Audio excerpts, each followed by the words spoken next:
the business planner, but we'll go back to that. I thought you were going to say you're on any other business. Yeah, that's right. So any matters arising, let's just close that off. Was anybody wanting to signal anything on that? No. Okay, so business planner, which we'll go to. So this is starting page 21. Alex, I think this sort of speaks for itself. Is there anything you wanted to say about it? Not. I think, as you say, the reports are on the agenda, and there's a narrative if they're not, and some of the officers are here that can speak to them. But I think the majority of the stuff's been picked up. Yeah. So can I just ask then if anybody's got anything they want to raise on the business planner? John, can I just come in? I'm scared to use my hand function in case that doesn't work. So item 16 on the business planner, the Human Rights Impact Monitoring Report. I'm wondering if this needs to stay on the planner because it's now being picked up through the lessons learned paper that's coming to the full IJB in May. And also human rights is featuring as part of our strategic planning. So it's just a suggestion that whether it's necessary to keep it there. It feels a little bit, the time, it's a bit out of date. That actual report was done, from the first wave last year, and I think we've moved on quite a bit in our thinking. Would be a suggestion. Okay, Alex, are you happy for that to come off from this committee? Yeah, I think so. I think there will be stuff around about that needs to come back to this committee, but I think the initial thing or the initial report, I think would make more sense to go to the IJB, and then if there's anything in there that we need to refer back to here, then we should do so. But I would say that's a kind of evolving process with the Feely review. The human rights-based approach touched on some of the equalities and integrated impact assessment stuff that we're looking at in May as well. That's going to come to the IJB. So there are a number of reports that are kind of touching on this sort of area. But I would see that there would be some sort of role for RAP in that. But at the moment, it's difficult to determine what that might be. Okay, thanks. So Derek, could you just pick that up in the minute that we'll remove that from the committee just on the planner just now?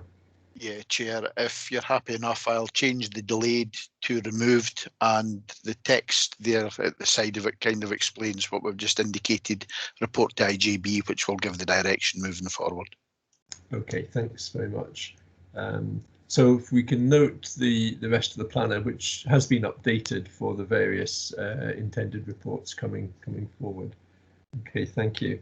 So if we can go on to item 5, which starts on page 25 of the pack. And Alex, there's a few reports that you have here. So if I hand over to you to introduce this report first up, thanks. Yeah, the reports on today's agenda, it's difficult to get an order for all of these reports, but I've tried to put them in an order, a logical order. And just before I start, we've got Scott Thompson and Callum Ruxton here, who are from the finance team and the NHS side of things. So they're here to kind of observe the process. Both of them have been involved in the production of the accounts, so they're familiar with the information. They're hoping for not any tough questions later on, but I said I would try and field them. But as I say, here for sort of professional development purposes as well. So the local code of governance. We've got a requirement, to have a local code of governance, and we've had a local code of governance since I started the organisation, and we put that in place some time ago. And annually, what we do is we go through and we just update the sources of assurance around about that local code of governance.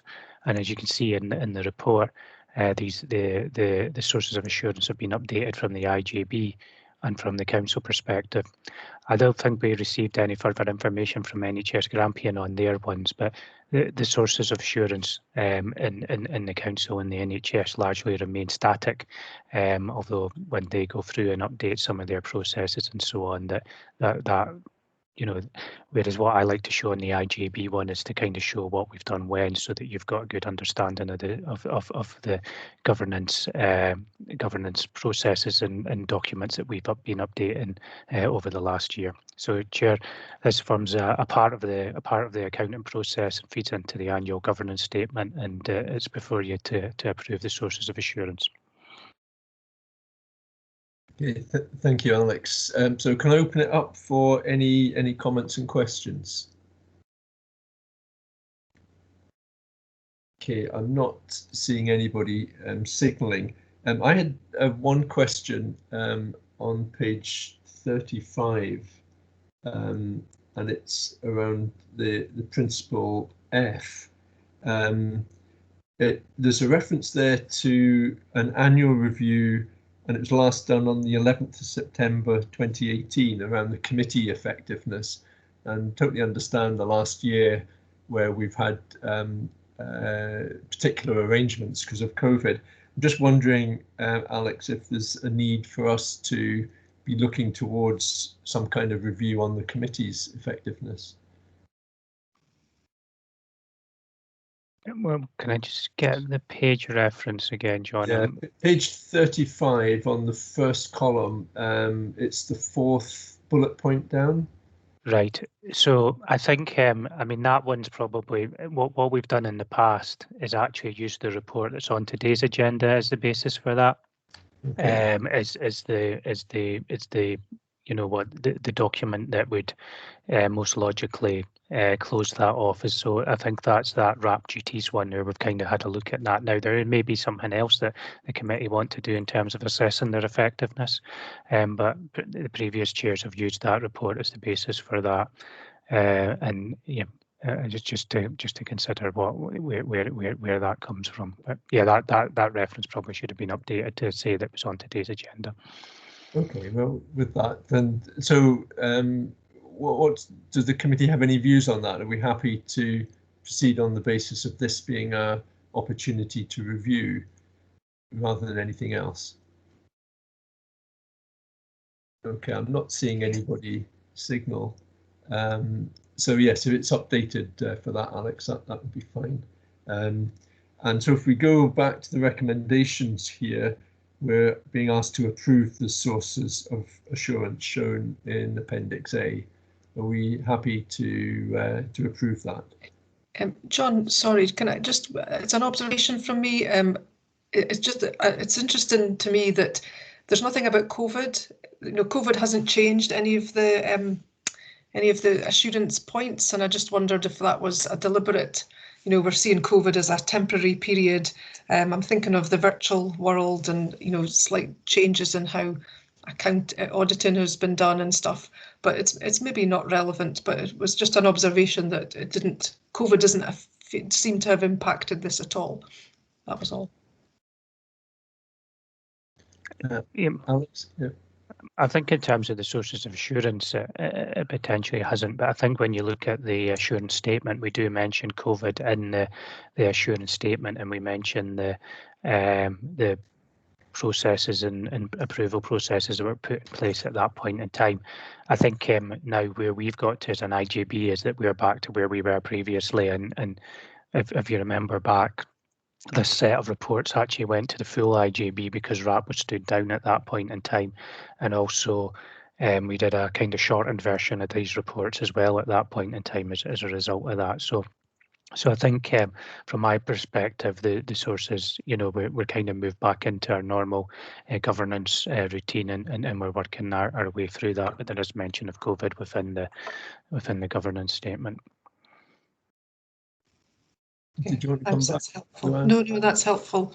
Yeah. So we've approved the sources of assurance shown in Appendix A of this report. Okay. If we can move on to the next report, which is the review of financial governance, starting on page 37. Alex? Yeah. The first year that I was in post, the Audit Scotland asked me to undertake this review just to assess how the financial governance arrangements were, and I've attempted to update that every year except for last year since. So there hasn't, I think I think our responses to these places are pretty good and they're evidenced. I think there's a couple of bits I would just draw the committee's attention to. One is around about the job descriptions and about the appraisals, around about so in terms of the financial responsibilities of the budget holders, and the chief officer and myself hold quarterly meetings where we discuss finance and performance with all the leadership team budget holders. And the other point that I would just draw your attention to is it's a bit about with the finance function and whether I have enough support to undertake the role that I do. So I think there is a bit in relation to that obviously over the last year or so that I've kind of moved into a deputy role and a chief finance officer role, and I think there is something that we maybe need to kind of just review the arrangements. I think the arrangements are fine per se, but I think we probably need to, Sandra and myself, just to review the arrangements for the finance functions and the support that's being provided. But as I say, up till just now, we've been able to manage quite well with that, but it's certainly something that we're looking at going forward, given some of the other additional duties that I have. Yeah, that's very helpful for you to highlight that. Does that mean that we would be looking at an extra recommendation on here to receive a report on that? I think I would say that, yeah. I think as a committee, I think it would be the right thing to do would be to seek assurance that your chief finance officer has the support that he needs to undertake the finance duties that have been delegated to him. There's a myriad of different models throughout the country around about this, and some have their own direct teams, and for some the finance remains within the partner bodies. We've been able to manage it perfectly fine without that, but I think it's probably time to have a review of it and just see where it lands from there. Okay, thank you. So can I open it up for comments and questions on this report? John, Councillor Cook. Thanks, John. Yeah, just a quick question. On pages,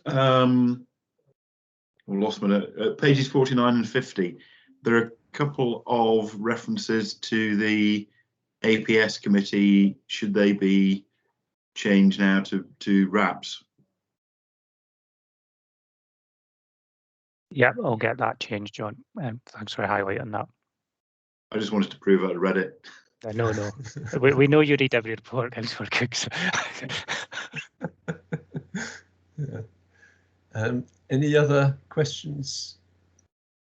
Okay, I'm not seeing any hands. Luann?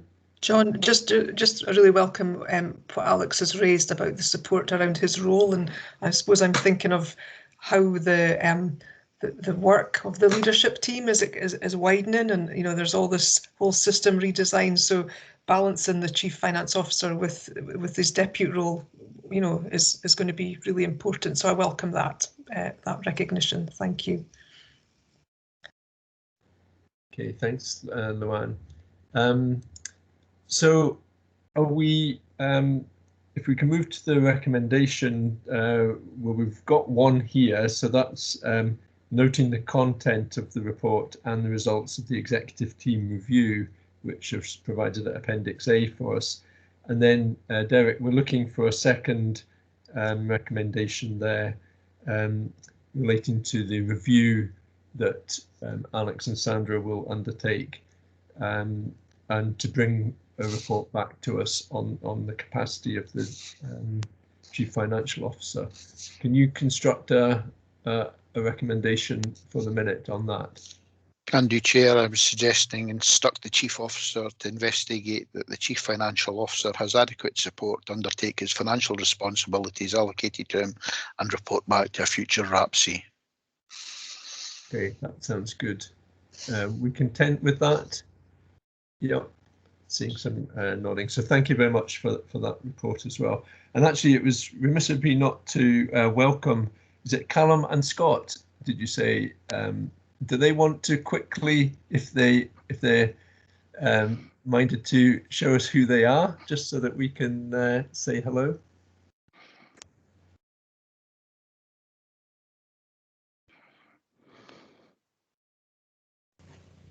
Okay, that's good. Okay, thank you, Scott and Callum. So welcome to the meeting. Hope you enjoy it. But it's good to be able to, even in this virtual world, see you, and then we'll know who you are when we do come across you. So welcome. Thank you. Thanks. Okay.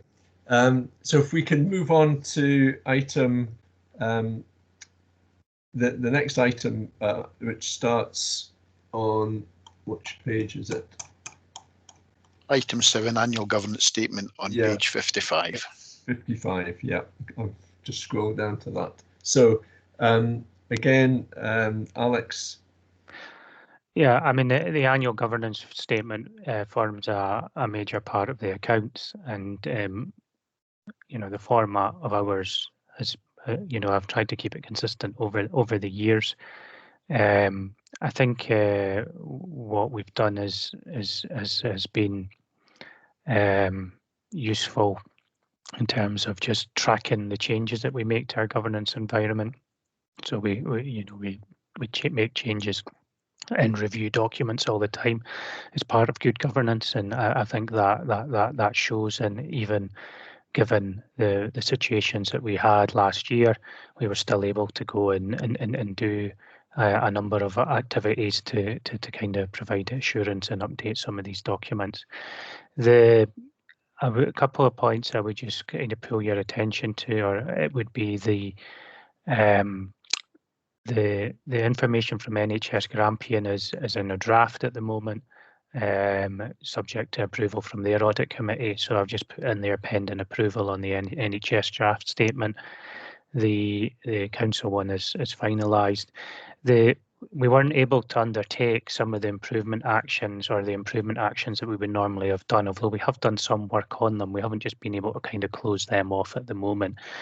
So there's 3 improvement actions in there. There's transformation programme, and we've kind of, you know, that fits in with the medium-term financial framework, and then some of the stuff that Callum's going to talk about later on. The clinical care governance, you know, we're constantly reviewing the arrangements for that, and we're doing some further work on that at the moment.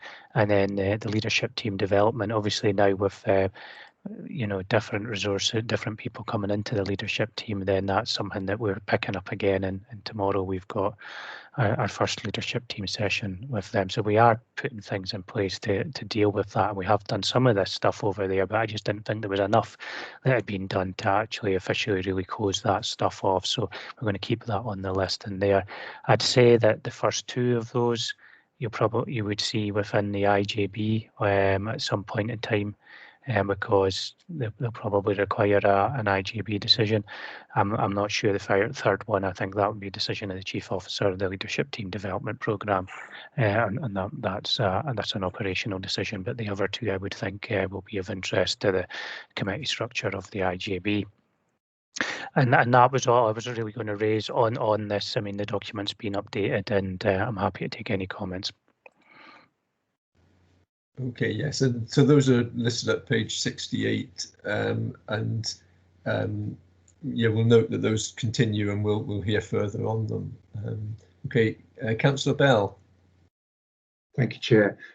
Just a question of clarification, Alex. Thank you. On page 60, under the title "The Governance Framework," you mentioned circular assurances, and I'm just wondering what you mean by circular assurances. I could imagine interconnected assurances, possibly, but thank you. It's maybe it's maybe a bit of a sloppy wording from my side of things, but I guess what kind of meaning was that if you think about the assurance process that we work in, so we, you know, our services are delegated to are delegated from the council and the NHS. So we need to give them assurance that they are that our services are, you know, properly governed and so on. They need to give us assurance that, you know, the operational services that they do, and that's why their bit within theirs there. So, you know, we're given assurance, and the same happens with the NHS, and then with the NHS and the IGB. So you've got circulars, you've got, you know, assurance going both ways, I guess is what I'm saying. But then you could actually have something, and this is where it gets a bit complicated, you could have something that happens in the NHS because of the IGB that could impact on the council. So I guess that's where that kind of circular sort of thing that I was trying to describe there is that, and if something happened and then it impacted on the IGB accounts, then that in turn could impact on the council's accounts. So you kind of just got this big mechanism where everybody's seeking assurance of everybody else. And I think that's where I get to that kind of thing about that kind of circular assurance. But I can certainly have a look at the wording on that, just to think if there's another way of describing it, or maybe a diagram or something like that might be helpful to kind of just evidence what we're doing. Certainly, we've had discussions in the past with our partners about the assurance. John, as the chair of this committee, and myself met with some of the internal auditors recently to kind of have a look at that sort of stuff. So we have talked on it in the past, but I think at the moment we've got the right balance in terms of what we've done and what we're doing. But that's what that statement's in reference to, Councillor Bell. Thanks. So, I mean, perhaps just a wee clarification might be the way to do it. Because it clearly, you know, there are assurances from different parts of the organisation, and that's almost implying that one assurance may not be any good because it affects some other assurances. Oh no, I don't think. I think what I'm saying is that so we give an assurance that the arrangements that we've got in place to the council are good, are working well, and then they give us an assurance that the stuff that they do on our behalf are working well. Yes. So it's that kind of circular. So we're both giving assurance to each other, and then I do the same with NHS Grampian. But what I'm saying is that you could have something in NHS Grampian. Theoretically, I don't know what that would be at the moment, because if there was, we would put someone in place to stop it. But potentially you could have someone in NHS Grampian that then impacted on the IJB, and then that in turn impacted on the council, because we couldn't give them the level of assurance that they needed, and they couldn't give us, and therefore then that could impact on there. So it's all, I think your terminology of, did you say interlocking or interrelated? Interrelated is probably better than circular. So I'll certainly pick that up for the next time, just to kind of explain that. Thank you. Okay, thank you, Councillor Bell. Is anybody else wanting to raise anything on this? Okay, thanks. I just wanted to comment. The last few reports that we've had on the committee are really important ones, and it's very welcome to see the position that we're in. I think as a committee, what we have to be mindful of is that we have, you know, a very good team around us, and we have a pretty solid system here, and we've got to be careful not to be at all complacent around that. And I think the cross-system working that's coming in, and that discussion we've just had, which Councillor Bell, around whether it's circular or interrelated, is a key aspect going forward in terms of governance. And the meeting that Alex referred to in terms of sharing audit across, or an understanding of audit assurance, and Colin Harvey, who's here as well, attended that meeting as our internal auditor. So I'm thinking, depending on whether so at some point in the next 12 months there's an opportunity for us as a committee to either have a more informal session or a discussion around cross-system assurance, that might be something useful for us to do. And I'll speak to Alex out with the meeting and see what we might do and how we might do that. I'm just conscious that it's right that we approve these, all together here, but this is a really fundamental part of this committee's duty, and I think we can just take stock of that. With the committee's support that I have a conversation with Alex around that, and do you have any comment on that, Alex? Yeah, I would say that would be welcome. I think the stuff that we've been talking about, in that whole system assurance stuff, it sounds interesting, and the meeting that we had, I think I could see there being some benefit in that to the system in terms of that, providing each other with assurance crossing boundaries. I wonder if there's something about how our board assurance and escalation framework, I wonder if that is the kind of focus of the discussion, because the board assurance and escalation framework at the moment, from memory, is quite specific to the board, and it probably doesn't maybe reflect as well as it could do, or as well as it might do, given some of the changes in terms of that kind of move to whole system sort of stuff. So there's maybe something that we were doing a workshop or something around about that, and we could use the board assurance and escalation framework as a basis for that and think about what changes we might like to see in there to actually give that level of cross system assurance. Okay, that would be good. And am I right in, is Martin the kind of custodian of that? And I just wondering if either Martin or Colin have any comment on that, or whether you're just happy that we proceed on the basis of what's been discussed. Hi, Chair. Yeah, I'm happy with that. The framework is due to be reviewed, I think, on an annual basis. So I suppose maybe take that into account if we're going to be doing that review, whether we want to hold that workshop before the review. Okay, that's good. Thank you. Okay, so can we go to the recommendations for this report then? And we are looking to approve the governance statement and note the statement from the Chief Internal Auditor at Appendix B. We're happy to approve those recommendations. Can I just ask, so this is at page 55 of the pack, does that then close off the elements here of the assurance that can be provided to Aberdeen City Council and NHS Grampian? Yes, I would say, because what they'll be seeking is a copy of our governance statement. So I think once you've signed that off, then that goes to them and then sorts that out. Okay, excellent. Okay, thank you very much for that then. So can we go to the next report, which is with the supplementary pack? Is that right, Derek?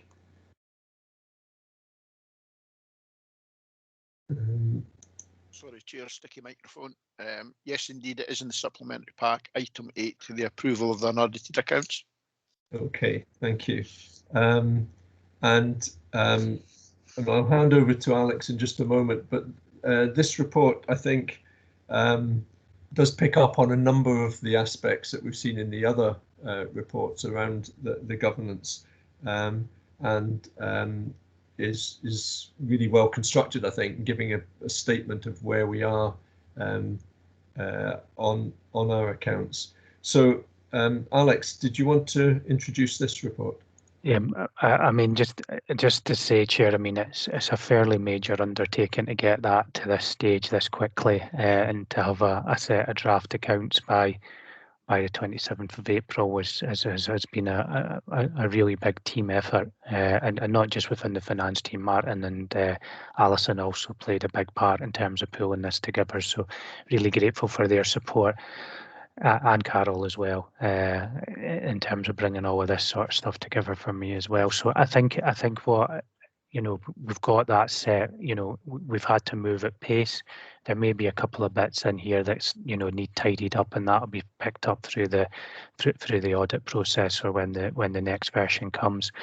The two figures that we struggled with last year to get, given the pace in which we're closing down, we struggled with this year.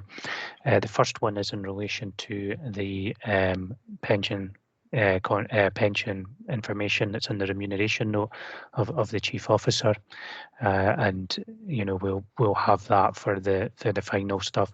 In relation to the set aside, we don't have the activity figures for the set aside this time, and what we've done is we've inflated the amount by 3%, an inflationary increase, and the reason we haven't been able to get the figures is because of the people being redeployed into other aspects as a result of the pandemic. So that's where we are in relation to those two figures that are the kind of, you know, as it sits at the moment. The you know, the accounts is documented. I mean, this touches on the discussion that we're going to have in the next part of the on the budget monitoring, where it's in more detail. But you'll see that the IGB holds a reserve now of 15.5 million. And I think you know, the majority of that has been because of funding that's been received in the last quarter of the financial year. And you know, that's something that you know, wasn't expected in when we did the monitoring at Q3, but materialised during that last quarter. So I'm highlighting that to you. A significant element of that needs to be ring fenced for purposes for next financial year. So that's been highlighted within the report, and I've you know, that was the advice that we've been given. There may be some changes in the reserves as a result of some of the stuff that happens during the audit process. If there is, that'll be reported back once we get the audited accounts. I think one of the challenges that we've got, and we had this last year, Michael and myself, was that because we were finished before everybody else, that, you know, it took a while for the rest of Scotland to kind of catch up in terms of, you know, some of the stuff that might be required in the audit. So we may see some new advice coming out over the next month or so that will, you know, our next few weeks, that we might need to reflect on some of this stuff. But we'll see how that moves and how we go from there. But yep, Chair, for your approval, the draft unaudited accounts. Okay, thank you, Alex. So open it up for comments and questions. Okay. Yes, Councillor Cook. Thanks, John. Actually, Alex, I thought this was a well-written report. One of the things I liked about it is the fact that I think you can look at most of it as an educated layperson and understand what it's talking about. So I think it was largely admirably jargon-free. Being nitpicky, though, well, there's the audit committee, so I'm allowed to be. There's a reference on pages 11 and 12 to huddle arrangements. Just tell me what huddle arrangements mean. So during the pandemic response, and actually since then, what we've done is that because we moved to, you know, remote working with probably, I'd say 75% of our team working from home, the remaining 25% had to be on site because of operational stuff. We created a daily huddle. So we've got a daily huddle for the leadership team at 12 o'clock, and then in that huddle, all the leadership team can attend that huddle, and most of them do frequently. And also at that meeting, we also have staff side, so Mike Adams attends it, and so does some of the, you know, other staff side reps, and we also have Bonacor Care at that huddle there. So that was really our kind of control room, our wider control room during the pandemic. And although we had a control room, the huddle acted as a point of where people would come and discuss what was actually going on with their services, any concerns they had, any escalations that needed to be made. So the escalations from that huddle typically fed into the arrangements of the council or the NHS if we couldn't make the decision ourselves.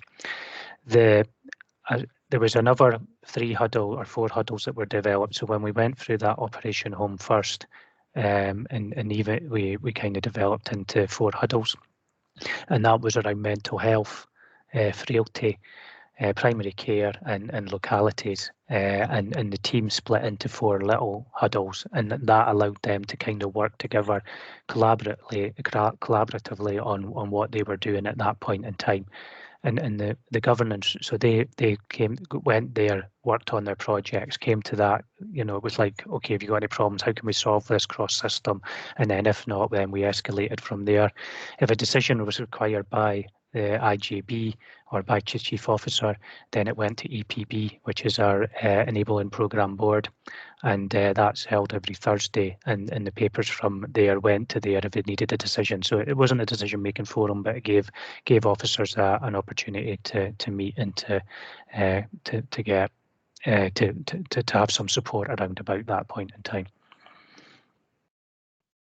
Thanks for that. And then my other question is, the diagram on page 12. I can never get my head around this type of diagram. I always have to reach for the paracetamol when I see something like that. You talk us through it. I think what I'll do is I will pass that one on to Alison if she's willing and able.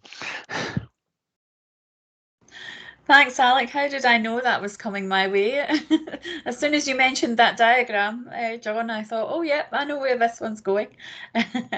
Yeah, so this is a diagram that we try to link all of the various programs and arrangements that we had brought to IJB previously, just so that folks could sort of understand how they all fit. It is quite a complex landscape, obviously. So we had our 5 transformation programs in orange down the left-hand side. We've got our 5 strategic aims from the strategic plan in green across the middle. We've got the Operation Home First principles in blue at the top. And we've got the objectives from the medium-term financial framework in yellow on the right-hand side. So and obviously there's a whole load of lines trying to link all of them together. So it was just really to indicate that, you know, what we're doing, and you know, we seem to continually be coming forward saying we're doing this now, we're doing that now. It just to sort of indicate that it's nothing different, that it all fits with all of these programs and objectives that we've brought to you previously. No, thanks. I recognise that people's minds work differently, so I know that sort of diagram for some folk will be absolutely clear. It's just I find it hard to compute, but thanks for that. Could I just come in there, John, before we go? It's just to come back to Councillor Cook's comment around about the you know, the readability and so on. And I think we have tried to try and keep that, tell the story, but in terms of the figures and so on, what we've also tried to do is to, you know, simplify it as much as possible. So I think, or my feeling is with the actual numbers in the document, that somebody could pick that up and with a basic understanding should be able to kind of run through it. I think what we need to be wary of is that, I mean, if you've seen some of the accounts of some of the larger public sector bodies, you know, it becomes a little bit harder to do that in terms of readability. So what I think as a group nationally, and I certainly have been pushing for that, is to try and keep these accounts as simple as we possibly can, try and reduce the number of notes or keep the number of notes to a minimum, and try and just make sure that what's in there, you know, can be picked up by somebody and read and kind of understood. So I'm really grateful to hear that comment coming back, because I think it's we're hitting the mark in that regard. No, I understand. I absolutely emphasise. I think it's. I think you've done a good job at making it as jargon free as possible. So I genuinely do think it is pretty readable to a layperson, which is great. Yeah, thank you, Councillor Cook. I've certainly endorsed that as well. Luann. Thanks, John. And yeah, I really think it's a clear narrative. It's very, very well written. And just thanks to Alex and the team for the speed at which they've got this done. I don't know anywhere else that provides their audited accounts at such speed. So really acknowledge the work that's gone into that. My question is on page 19 on the financial statements and looking at the usable reserves of 15 million, just to understand a bit more. So quite a lot of that, it says, is ring-fenced or earmarked for use this year. I suppose I'm just wanting to understand how that's being done, and some of it's one-off monies. And I'm wanting to have a sense of assurance that we're not just spending money on really short-term things, but we're thinking of the short-term money, how it can help our long-term challenges, and thinking out with maybe the silos in which the money comes in, but thinking about how they think in cross-system really, and how we can use these one-off spends strategically to help us build that sustainable system. Just to get a sense of that. Hope that makes sense.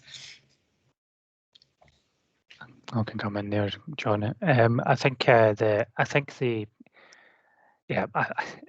some of that. Unfortunately, some of the way that money has come across, not through our making, but through, how it's actually been, the initial intention of that project doesn't mean that it is kind of single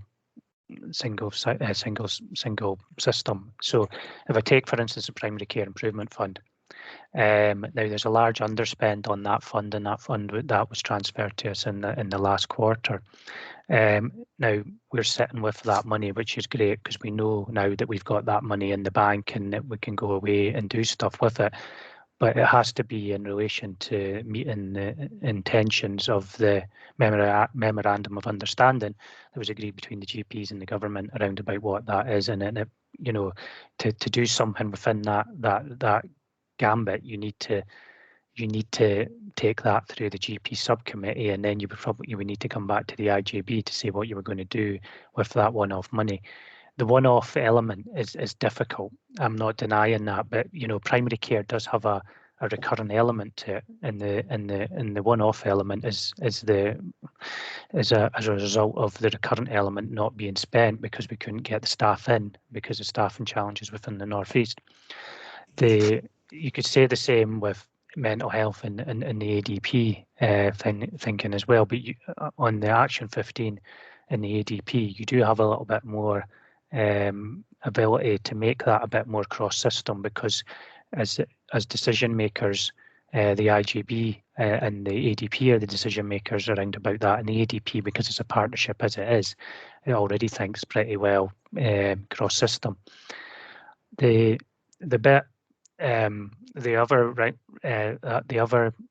will always be a problem about how we spend that money in a way that doesn't create a recurring commitment, and that's an unfortunate fact of life, is that trying to shift one-off money is really difficult unless you can put it into premises or equipment.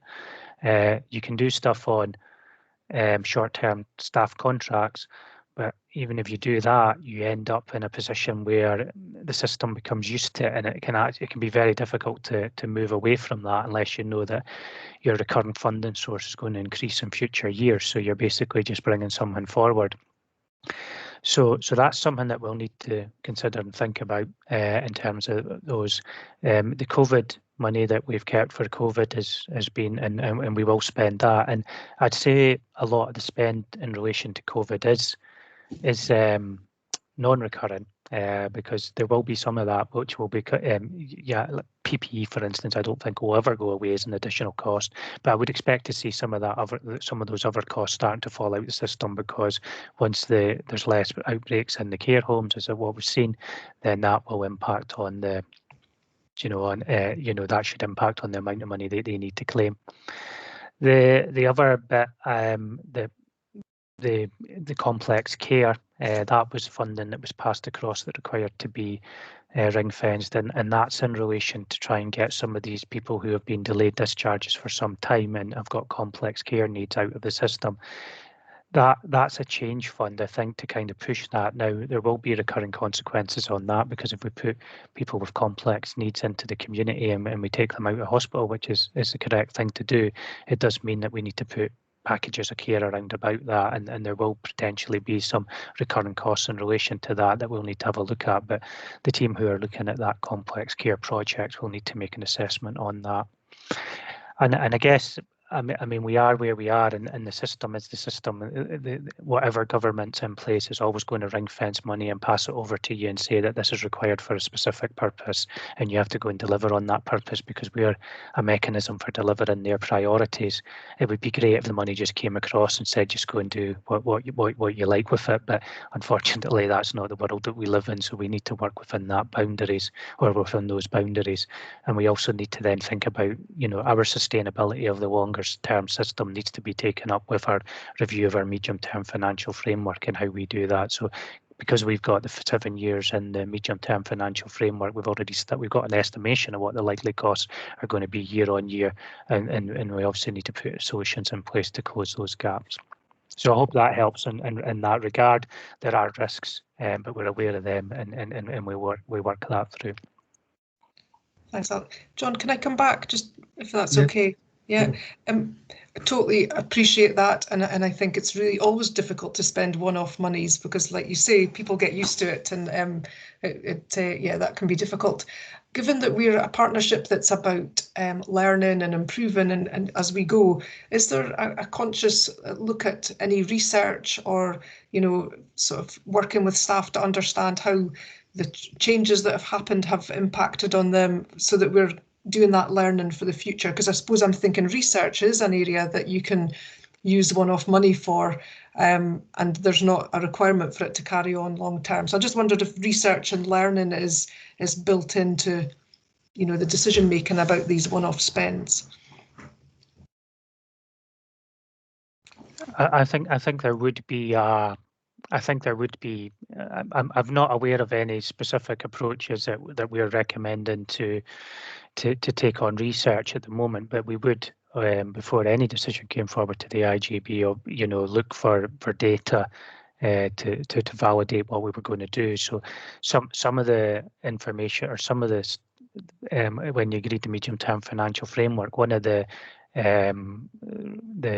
objectives, or one of the projects that you approved, was around about thinking about how staff well-being, and that's an important part, because, you know, we need to kind of find out where our staff group are, because, you know, we suspect they're tired, and, you know, we've got anecdotal and evidence around about that, but we probably don't have stuff, you know, that we can actually evidence it and say, well, this group's feeling it more than this group, or whatever, because everybody's been through such a stressful time over the last year. But that's how we would use it. But yeah, we could if we saw an opportunity to commission some work, then we'd certainly do that. And if we did that and it came over the £50,000 threshold, then we would be taking that back to the IGB. I think we've commissioned a couple of little bits to help us. So, you know, the work that's coming on the qualities stuff to the IGB next month, we've commissioned some people to help support us around that. So we do little commissioning exercises, but I'm not aware of anything further to be done in that field as it sits at the moment. But as I say, it's very early days. We only got the results last week, so we now need to have a think about what we do as a result of that. Okay, thanks, Alex. Okay, thank you. Councillor Bell. Thank you, Chair. Yes, it's a detailed report up to your usual very high standard, Alex. Can I ask you about one item on page 19, please? And that is the 4% pay award to NHS, Aberdeen City Health and Social Care partner staff. Can I ask you what period that covers? So my understanding is that the pay award made by Scottish Government backdated to December, but ran only until May, because of course they may not be there in May. Does this cover the period until the end of the this current financial year. Yeah, that's right. The agreement was that, you know, so I'm not sure about the second bit, your first bit, you know, your bit in there where you said that that it was only till May. I haven't seen that, and I'm not aware. I couldn't comment on that at the moment. But I think I can say safely that the 4% between December and March is included within the accounts and has been accrued for. Great, thank you. Okay, thank you. Don't see anybody else signalling, so I just have one quick comment and then a quick question. So on page 14, there's reference to the market position statement, and just given that demand is going to be really key to our budgets going forward, we do have I think that was from December 2020 to 22. We now have that formalized as a position, so presumably that's something that we draw on for that. I had to go back and remind myself about that, so it's maybe just an important document for members of the committee to have access to. So it's just to signal that. My question goes back to the estimated 3% for the set aside, and just to be assured about any potential risk around that to have our eyes open around that. Alex, could you just give any further comment on that? Yeah, I mean, that only happened again near the end of the time, so I needed to kind of discuss that with Michael to see, and I think you know, what we did this year was we just added that on. I'm not sure we're going to get the data, so I need to kind of consult with the external auditors about what they feel about that and how we deal with that. But there is a risk about that in relation to that. Given I haven't spoken to Michael about it because we've both been up to our eyes, I haven't actually. I think it'd be unfair to kind of question Michael what his view on that would be at the moment. But it's certainly something that will be picked up on during the audit process. That's fine. So until we'll hear a bit more about that as this goes forward, because what we're looking at today is to consider and comment on these unaudited final accounts, but then this will go to the IJB.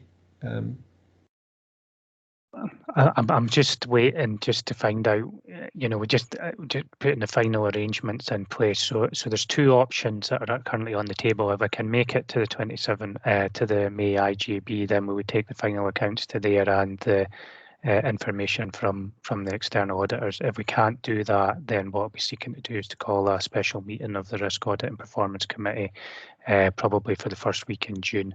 To close it off. So I've got two options there, but I'm just waiting to see how that lands. Okay, thanks. So we'll note that in terms of the next steps. So can I just ask the committee then, are we content that we've considered and commented adequately on this report? Okay. Can I also ask Derek to add an additional note to the minute, which is acknowledging our appreciation of the work of Alex and the team to turn this around in such a short time scale. Are we content for that to be added to the minute? Yep. Okay, thank you. Yes. Okay, thank you. So can we go on to item 9, which is again in this pack, this supplementary pack, starting at page 55. And again, Alex, can I hand over to you?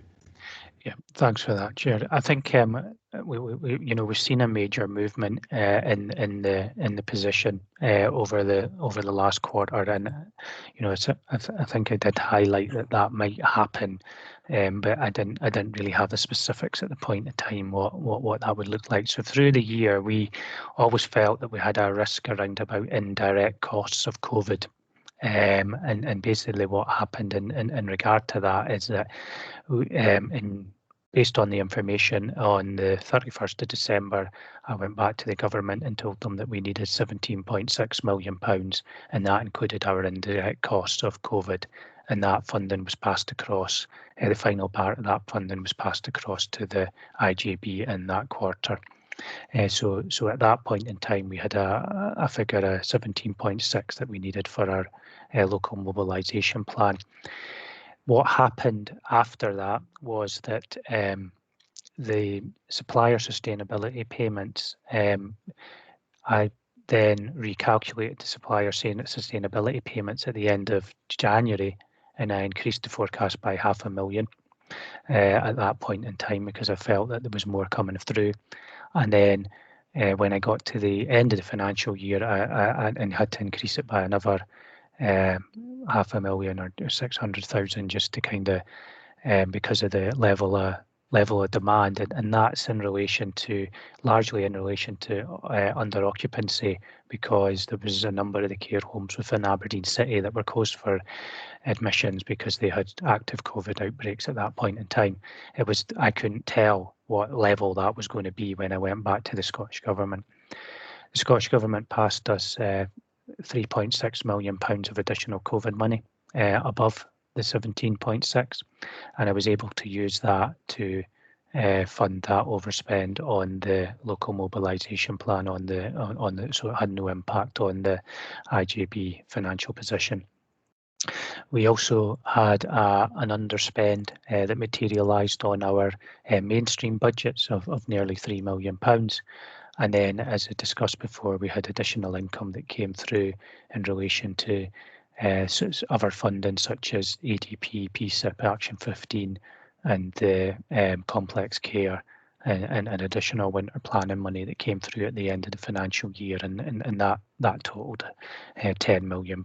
So the split of the £13 million underspend is really, 10 million of it's in relation to additional funding, and 3 million of that is in relation to services, our mainstream services. And I guess we need to kind of take that in a context of the £354 million mainstream budget that we have. So a relatively small adjustment in that regard. The report set out in the same format as we've used throughout the financial year, and we put more information in it around about COVID. Or we got the updated the COVID information in the appendix, and that'll form the basis of some of the returns to the government. In relation to the reserves, we touched on that in the last paper, and the table. Where's that table? The table in 3.8 kind of indicates what that money is used for. So you've got the Primary Care Improvement Fund, which we've kind of talked about, and that's previous underspends that have been rolled into there. Action 15, again, same, and then Alcohol and Drugs Partnership. They're all the same. That's where money is provided, and there's a delay in spending the money due to recruitment challenges. The complex care is in relation to what I talked about was the discharges of people with complex care, and that's a change fund in that regard. The COVID money, I talked about 3.6 million, and we took 1.1 or 1.2 off of that to give us the 2.5 that we're holding in a earmarked reserve for COVID. The miscellaneous earmarked funding is funding such as drug deaths money, some funding for primary care improvement, fund for primary care premises, and some autism funding that's been that we haven't been able to spend, and we're required to make that spend that in future years on that purpose. So we've ring-fenced that within that £1 million. The risk fund was sitting at £1.2 million, and we agreed at the IJB in March to increase that to 2.5. So I've put that adjustment through, and then we've got an integration and change fund of £4 million, which it would be used for future transformation of services. So at this point in time, I'm not recommending that £4 million is allocated, although the Chief Officer and myself are considering what projects may be appropriate to come out of that £4 million, and we will report that back to the IJB when we're ready. But at this stage, we've placed it in the integration and change fund reserve, which is a reserve that we used previously for our transformation projects. Chair, there's been a lot of work done trying to pull this all together in this time, but I'm happy to try and take any questions I can on the comments on the contents of the report. Okay, thanks for that overview. That's helpful. And again, a very clear report. Can I just jump in, because you were mentioning the integration and change fund and the £4 million that's shown at page 59 in that 3.8, I think. On page 63, it refers to £6 million against integration and change. Can you just explain to us the difference between those figures?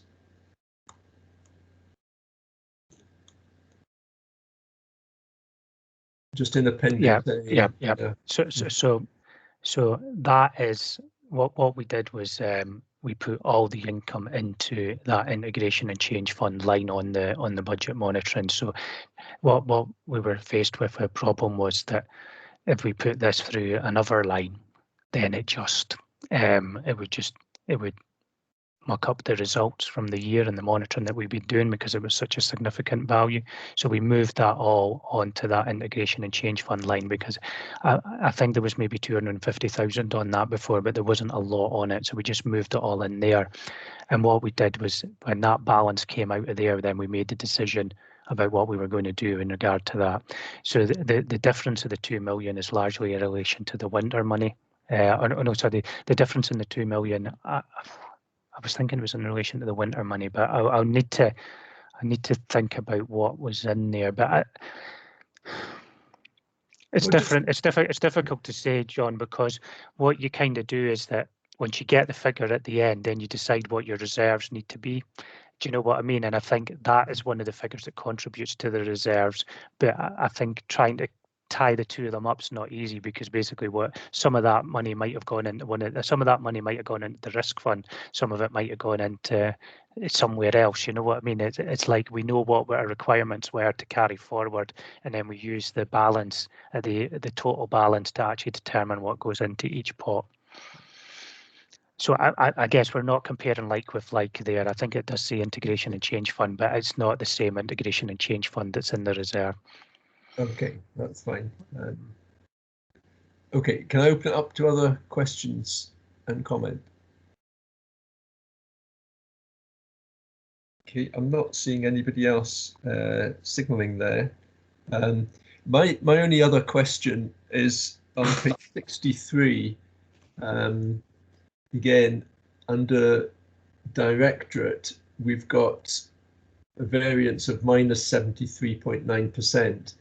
And I'm assuming there's quite a bit of savings were in there. So I just wanted to make sure that as a directorate, you're not having to pare things back too much, because obviously there's a lot of work that is having to be undertaken. So it's just I'm maybe not seeing the right thing in there, but it just did jump out at me.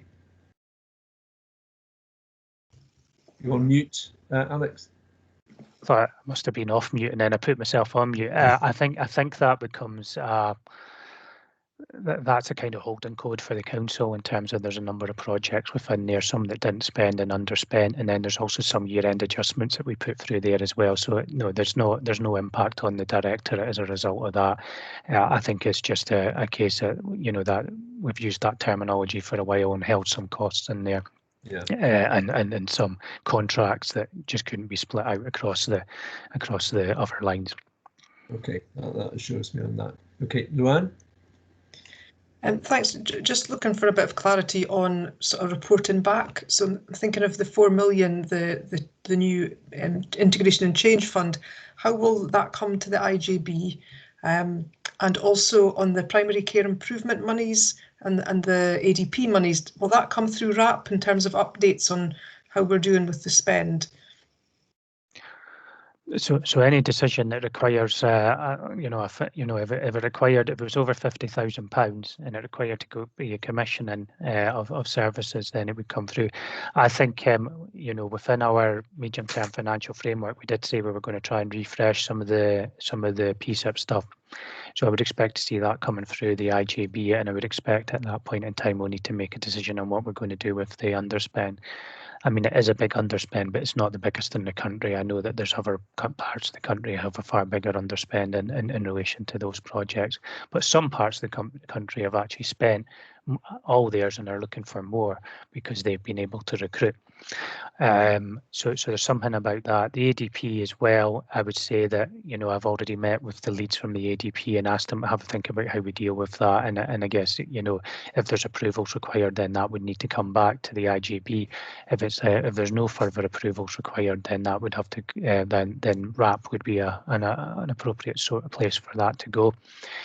And then in terms of the integration and change fund, as I say, I'm not looking at doing anything about that quickly. I'm just waiting to see what the government's reaction to the level of reserves are across the country and how they deal with that, and then see where it goes from there. So, but we are looking at, projects that may be able to use some of that money on a one-off basis, particularly things that we've learned through the pandemic that might be helpful. So just as an example, we found that a lot of our staff didn't actually have access to technology, particularly the ones who are within the community, and we may need to do something around about that to kind of help with that for future future lockdowns and so on, but also to help support the more efficient delivery of those services.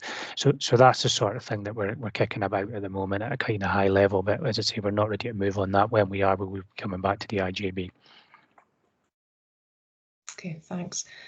Just to so I can be clear where I'm coming from, it's not so much about the permissions for spend, it's just to have assurance that there's plans for, like, say, the ADP monies, that there's a plan for how it's going to be spent and taken forward, and the teams have got capacity to do that. Same with primary care improvement. So it's more just getting that assurance that I'm interested in going forward. Thanks. Yeah, I'll make sure that we look at that, and if there's a recommendation around it, I'm not sure it'll happen quickly, but if there was a recommendation around about that, I'd be happy for that to be put on and to come back to the IJB at a suitable point. Okay, thank you. So I'm not seeing any. Oh, Councillor Bell. Thank you, Chair. I'm sorry, I'm struggling with some numbers. It's not unusual, Alex.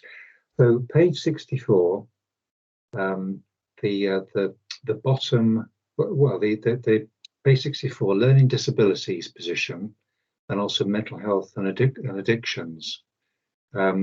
So learning disabilities, 1.6 million underspend, but this is related to home care, daycare, transitions team. And I don't even understand if those names actually work. But if you look at the numbers, it looks like a £500,000 underspend, not 1.6 million. And then mental health and addictions, it's a similar muddle up with the descriptions and the numbers.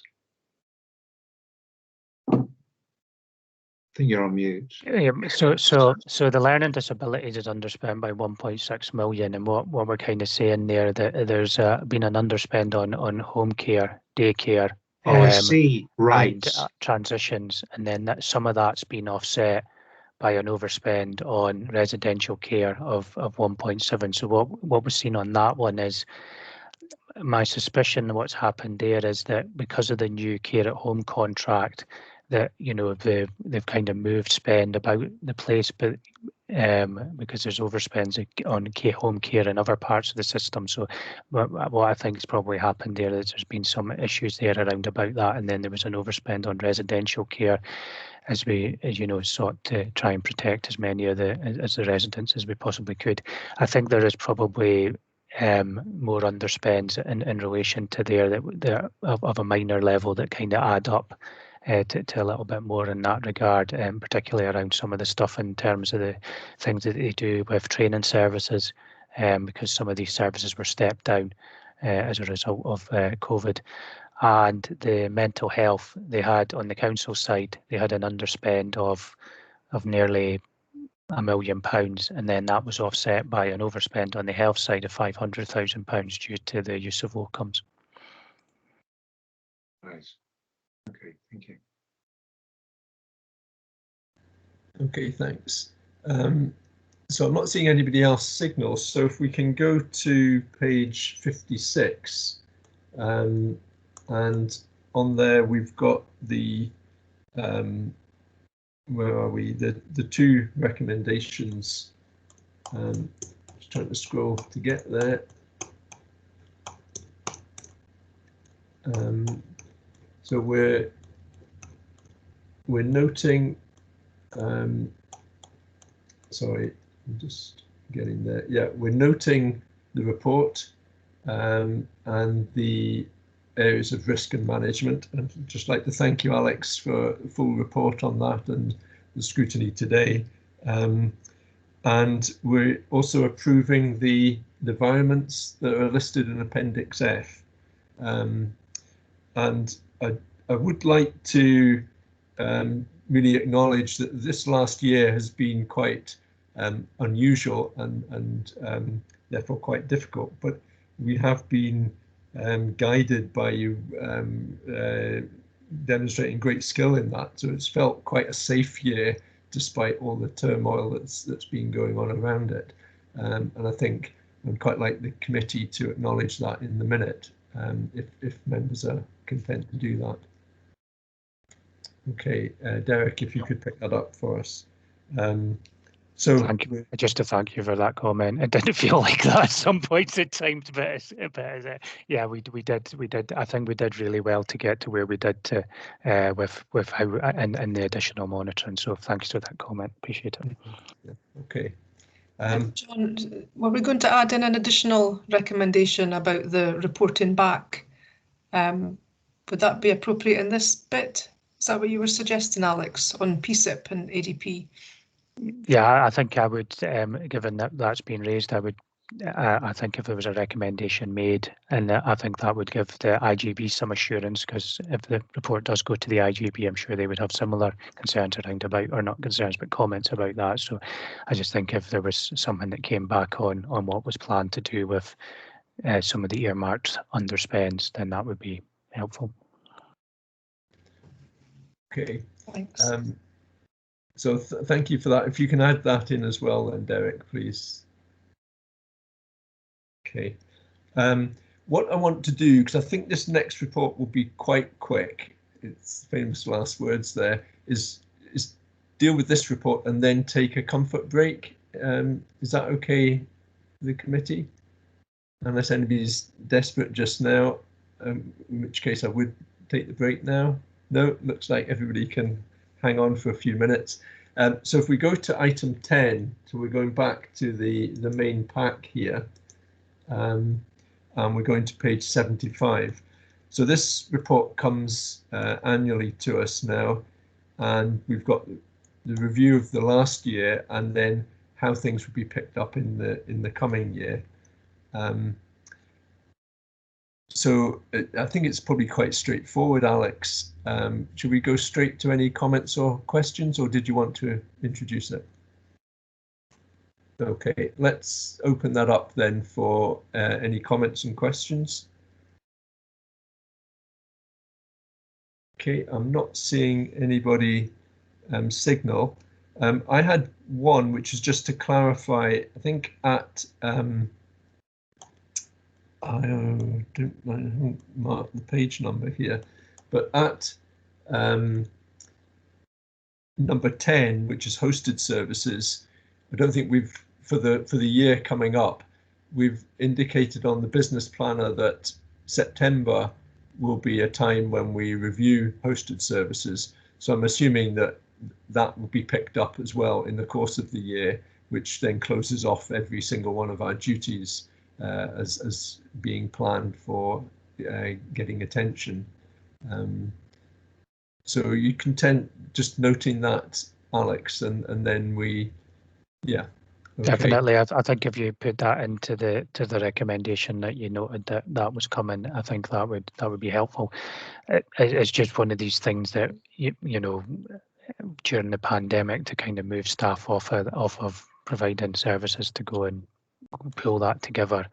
But certainly plans have been put in place. The same templates being used as what had previously been used, and somebody, the CFO from Murray, has agreed to pull all that information together for us. Yeah, no, that's great. And obviously it's understandable that, and probably remarkable that we've covered as much as we have in the last year. But that does mean us looking ahead means we've got something scheduled across the whole year for all of our duties. And that's fine. And Luann. Yeah, thanks. And apologies, I may have just missed this, but where does the Fairer Scotland duty get reported? Is that part of the equalities report that's come into the full IJB, or is that a separate report? I would have to consult with my equalities expert. Oh, don't, Alec. Equalities expert. So it's not part of this. What I can say is it's not part of the equalities report that's coming forward. And I'm not entirely sure what happens with our Fairer Scotland duty report. I think we feed into Aberdeen City Council's overall report. But I'll need to check that out and come back to you, if that's okay. Yeah, okay. I'm glad I asked then. I thought I was just not seeing it. Thank you. Okay. So are we happy to note the content of Appendix A, and that covers what we have? So thanks very much for that report. Okay, it's the 11:25 just now. Can I suggest that we take a 10-minute break and that we resume at 11:35? Okay, thank you very much. Can I just ask everybody if they can switch their cameras off, but not log off the system? I'll display a banner that we are in a paused environment. It just assists the recording for going public. Okay, thank you, Derek. Yeah, we can all do that.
Yeah, I'm wondering if how many people are back now?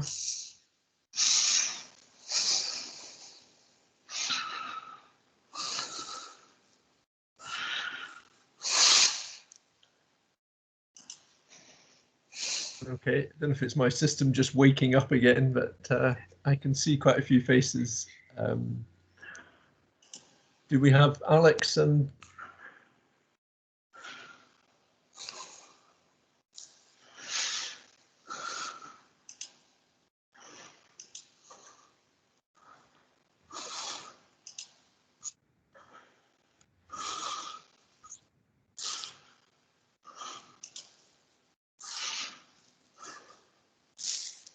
I think we do have Alex back, do we? I'm not seeing him yet, Chair, to be honest. So we'll wait just a moment and see.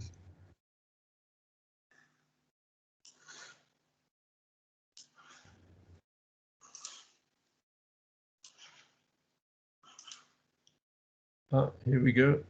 Sorry. That's fine. That's fine. I think we can press on again then. Okay.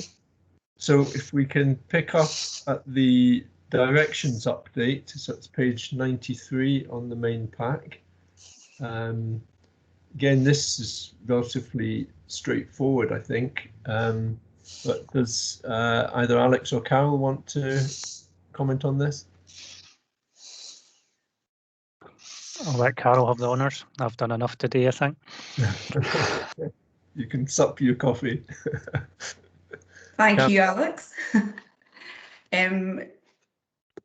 Really, as it says in the report, it was approved, I think actually as part of an internal audit recommendation, that committee be presented every 6 months with an update on the position of the directions. The directions which are issued to the partner organisations of Aberdeen City Council or the NHS around the approved funding via IJB. And this is to provide an update as described in paragraph 3.3 to show the directions which have been completed since the last reporting and those that are ongoing with some narrative. As you'll see there, I think there's around about 9 that have been completed since the last report. And I guess if there are any questions, I certainly can't promise to be able to answer every single one specific to a direction, but we'll clearly report back to you after the meeting. Thank you. Thank you very much, Carol. So any questions around these particular directions? Or are we happy to note those as recommended?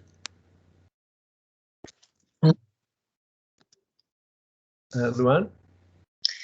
Just a comment, really, just to say thanks to Carol for doing this. It's really impressive to see all the updates and see them in such a cohesive way. So thank you, Carol. Thank you. A lot of help. Thank you. That's good. Okay, so I think we're content to note the report. So thank you very much, Carol, for that. If we can go on to item 12 and page 99 on the pack, and Colin has been patient, but it's been important that you've been here for these earlier items, Colin, as well. So absolutely, it gives you all the sources of assurance that you need, I hope. Alex has somewhat stolen my punchline, but I'm going to go ahead anyway. This is our annual report for the year ended 31st of March 2021. In it, I present my opinion that reasonable assurance can be placed upon the adequacy and effectiveness of the board's framework of governance, risk management and control. Although, as noted in the first appendix, we haven't been able to fully conclude all of the planned work for the year, I have been able to place reliance on my knowledge of the controls in place, which have previously been audited, and on the work that I've carried out on behalf of Aberdeen City Council, where there are systems and processes used and relied on by the IJB. Assurance for NHS Grampian has also been provided to you earlier as part of their contribution to the IJB's annual governance statement discussed earlier on today's agenda. Alex indicated that was still in draft, but we have no indication so far that there are any issues there. Whilst there have been fewer audits concluded, this doesn't, in my opinion, amount to limitation of scope. We haven't been unreasonably prevented from reviewing any areas of particular interest. I can confirm to you that internal audit remains operationally independent, and I'm also happy to report that there are no overdue actions from previous internal audit reports. Everything is up to date, so that's a good position to start the year with.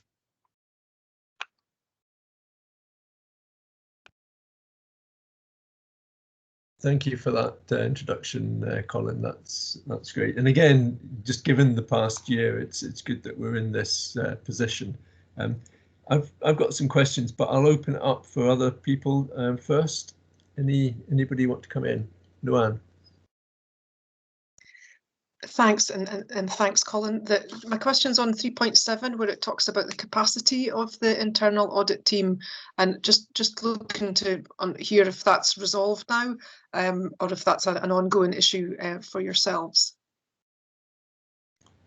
Thank you. Yes, it is an ongoing issue. We are still awaiting an appointments committee to be held to recruit to the chief internal auditor post, or to finalise the recruitment of it.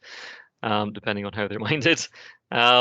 We then have a senior auditor to recruit. At the moment, we have an acting up arrangement in place within the team. That member of the team is going to be leaving us shortly to do another job within the council. So there's a vacancy that is going to arise there from June. I'm hoping that the two will stack up together and we'll be able to move swiftly on to recruit to that post, and the vacant assistant auditor post beneath that. We have got someone starting in the team in the next couple of weeks at an assistant auditor level, so that resolves one of those links in the chain. But we are working on that, and we are prioritising our work as appropriate to make sure that we can continue to provide you with the level of assurance that you need. Okay. Councillor Cook. Thanks, John. Sorry, Luann's question and Colin's answer was what I was going to ask about, so I'm done. Thank you. Sorry. Yeah, me too. Yeah. Any other questions? Okay. Just on that particular point, then, Colin, if the capacity doesn't come through, and we go through another year with the more limited audit, that starts to stack up. So you're suggesting we shouldn't have any concerns in the coming year, but perhaps beyond that, it would start to have an impact. It certainly could, and we just need to wait and see what happens in terms of coming out of COVID and what we've got in terms of resources going forward.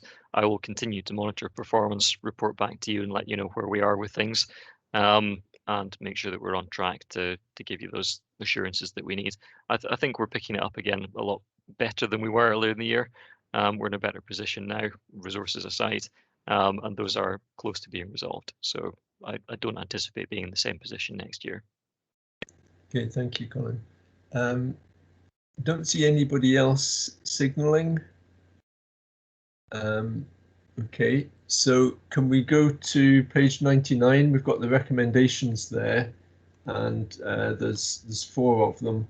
So noting the annual report for 2021, noting the confirmation from the Chief Internal Auditor about independence, noting no limitation to the scope in 2021, and noting the progress that management has made on the recommendations and taking those forward. So we content to note those recommendations. Agreed. Thank you. If we can turn to the external audit strategy, item 13 starts on page 109. And again, Michael, I think you're here. And again, thank you for your patience as we work through this today. Can I hand across to yourself to introduce your report? Yes, thanks, no problem. I'll just refer perhaps to my page numbers, but if you add 110, you'll get the document page numbers. So starting on page 3 or 113, just sets out the background to our external audit. So I'm the KPMG Director and Engagement Leader responsible for the external audit. We've been appointed by Audit Scotland for a period of 5 years, although that has been extended to 6 years in the current environment. And ultimately, the objective of the audit is for me to gather sufficient appropriate audit evidence in order to be able to issue an opinion on the financial statements. And that's in respect of their compliance with the code, local authority accounts regulations and other requirements. On page 4, or 114, has an overview of the audit effectively on one page and in terms of my approach. So the key things I would highlight to the committee are the materiality and the basis on which it's been calculated. So I've continued to calculate materiality at 1% of gross expenditure, and we use the prior year, but we will update for forecast and outturn. So broadly speaking, setting materiality at 3.5 million, which is very similar to the prior year. Just for context, ordinarily, I would set materiality in a range of between 1 and 3% of gross expenditure. So I am at the lower end. That's not specific really to the joint board itself, but really reflecting the level of risk and the fact that I think 3.5 million is as high as I would be comfortable to go.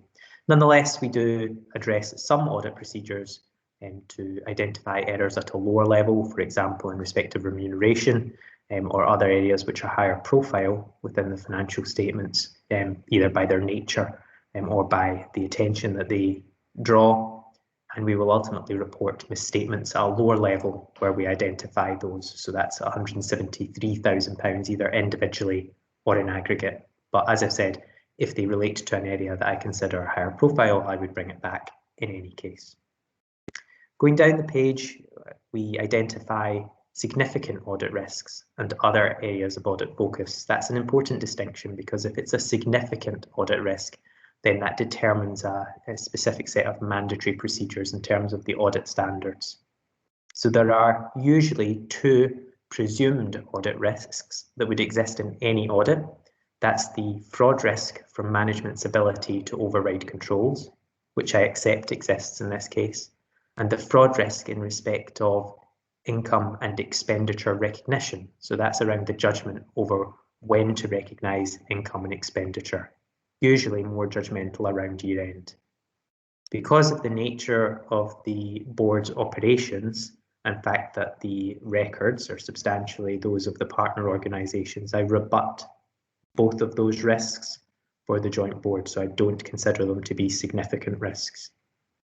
That's also associated with the fact that typically income and expenditure is very specifically awarded for or relevant to a particular financial year, and the accounting periods are consistent across the partner organisations, so I consider there to be less judgment. Nonetheless, I do identify completeness and accuracy of expenditure as one of our areas of audit focus. So it is one of the key areas, and it's an important aspect of the audit, focusing on the confirmations which are received from partner bodies. And there's 2 other areas of audit focus which I've included in this audit strategy for the year. That's financial sustainability, given the current context within which the organisation is operating, and also accounting for, I say COVID-19 related grants, but effectively the various new income streams or awards which have been made to the board, usually through partner organisations or effectively NHS grant paying, I think, for the substantial part. But with that comes additional judgment in terms of the accounting, the recognition and unspent balances. So some of the points we've spoken about unspent amounts straddling the year end. Also because they're new, there is increased judgment over how they should be accounted for, whether in some cases the board may be acting as principal or agent.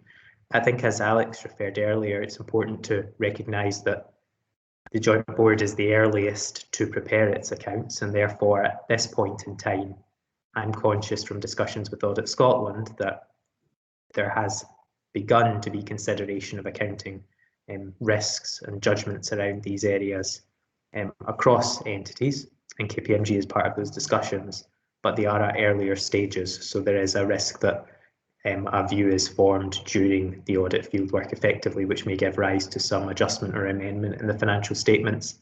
I don't suggest that because I know of any or based on the draft, but it just is a higher risk because of the timetable. In addition to the other focus areas, we set out further on in the document, page 10, an overview of the COVID-19 implications on the audit, and that generally is an alertness to those unusual or new income streams. Some greater consideration to evaluations and uncertainties and how things may have been impacted, and also to disclosure around going concern, which, if you remember, was a mandatory area of focus and consultation for me last year end, and as it stands, will continue to be for this year end. It is a lower risk for the joint board than other entities, but it's a KPMG mandated approach.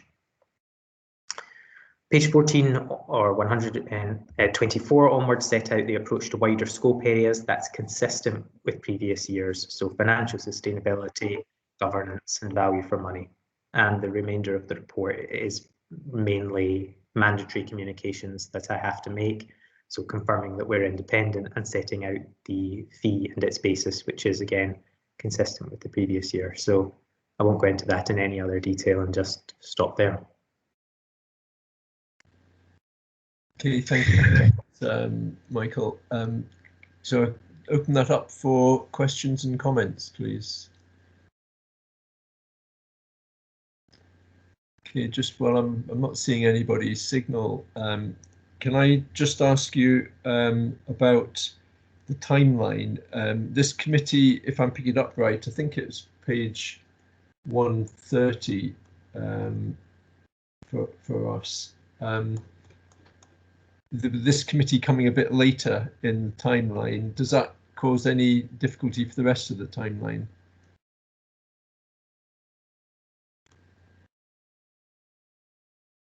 I'm not sure what you're referring to in terms of this committee coming later. Which committee meeting? Sorry, yeah.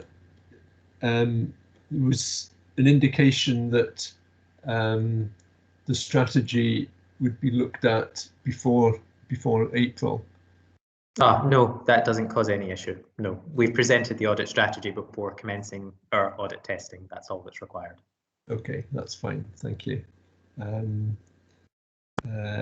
Yeah, so for me, the rest of it is very clear and straightforward from that point of view. Just given the COVID situation and undertaking the audit, are there any limitations caused by that for you? No, I don't expect any, and it was the situation last year which we were able to successfully complete the audit without any particular difficulty, so no. Okay, thanks. So that's assurance for us as well. So still don't see any other indications. So I'm taking it that the committee are content here. So going to the recommendation on our page 109 to approve the approach to external audit as set out in your appendix and the report that you've given us. Committee content with that? Agree. Yeah. Thank you very much then, Michael. Thanks. Thanks. Can we go on to item 14, starts page 137, and do we have Kevin, is it? And I don't know if Claire's here as well, but Kevin, are you taking this? I am indeed, Chair. Yes. Okay. Good morning. So the report is in respect of the inspection of our Justice Social Work Service by the Care Inspectorate, and that inspection took place last year, albeit it was an inspection interrupted by the pandemic. And when the inspection did resume in the autumn, it was done on a virtual basis instead of the planned face-to-face engagement that had been envisaged. The methodology had been set out by the Care Inspectorate beforehand, so we knew what our responses should be in terms of the self-evaluation, in terms of the case file reading, and in terms of the staff and managers who were pitching up to the various focus groups to offer their views to the Care Inspectorate. The report was published in February there. It was, as you've seen, a very positive report with a couple of recommendations that I would suggest have been framed by our own self-evaluation and by our own dialogue with the Care Inspectorate.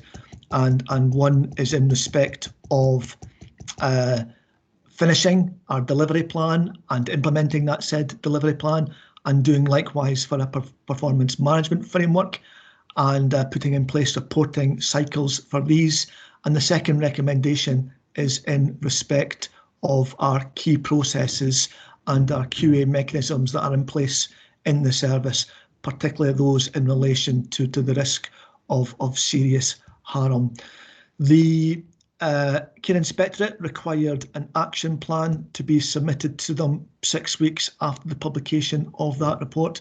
That was submitted, and monitoring of our progress of that action plan will be undertaken by the Care Inspectorate Link Inspector in her discussions with Claire Wilson, the lead for social work, and we are now progressing with particular elements of that action plan, which include, for example, the delivery plan, the Justice Social Work delivery plan coming to the IJB at its May meeting, and the performance management framework coming to the next meeting of the Risk Audit and Performance Committee in June. And happy to take further questions or comments in respect of that report. Okay, thank you, Kevin. I know we've seen this at the IJB and some clinical and care governance, so it has had a fair bit of attention. Can I open it up for the committee for any comments and questions, please?